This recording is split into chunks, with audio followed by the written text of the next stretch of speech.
Darkness consumed the forest. Twisted branches like skeletal fingers clawed at the moonless sky.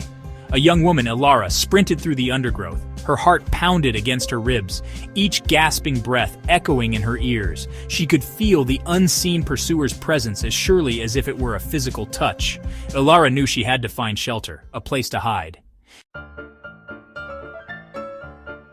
A twig snapped in the distance. Ilara froze, every muscle in her body tense. Her eyes darted around, trying to pierce the oppressive darkness. Was it her imagination, or had the air grown colder? A low growl, barely audible, sent a shiver down her spine. Something was out there, watching her. She could feel its eyes on her, cold and predatory. Then she saw him. He stood at the edge of the clearing, cloaked in shadows.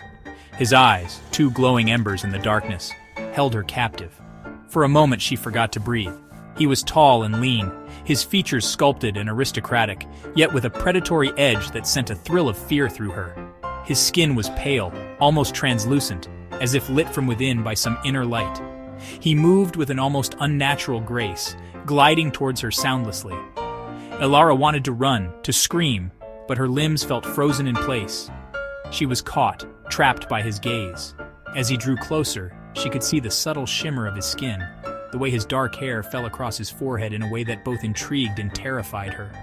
He stopped a few feet away, close enough for her to see the faint flush of color in his cheeks, the way his lips curved into a slight, almost predatory smile. He was beautiful, she realized, in a way that was both alluring and dangerous. And he was a vampire. She knew it with every fiber of her being. "Don't be afraid," he said, his voice a low, melodious rumble that seemed to vibrate in the air around her. "I won't harm you." Ilara wanted to believe him, but the words caught in her throat. Everything she knew, every instinct screamed at her to run, yet there was something in his eyes, a flicker of something that belied his predatory nature, that held her captive. Perhaps it was curiosity, or maybe something more. "Who are you?" she whispered, her voice barely audible. "My name is Peter," he replied, his gaze never leaving hers. He took a step closer, and Ilara found herself inexplicably drawn to him. "What are you doing in my forest?" he asked, tilting his head slightly. His eyes, glowing faintly in the darkness, studied her with an unnerving intensity. Ilara realized with a jolt that he hadn't asked if she was lost, but rather what she was doing in his domain. The possessive tone in his voice sent a shiver down her spine. I was running," she stammered, her voice trembling. Someone was chasing me." Peter's eyes narrowed, his gaze sweeping over her disheveled appearance. "Who?" he asked, his voice dangerously soft. Ilara hesitated, unsure whether to tell him the truth. Could she trust him? Everything about him screamed danger, and yet she found herself inexplicably drawn to him. His presence, though intimidating, was strangely reassuring. "It doesn't matter," she said finally, shaking her head. "They're gone now." Peter continued to study her for a long moment, his expression unreadable. Then, to her surprise, he smiled. It transformed his face, softening the hard lines, making him appear almost human. Almost. "Come," he said, extending his hand towards her. "You're safe now." Ilara hesitated, her gaze flickering from his outstretched hand to his face. Could she really trust him?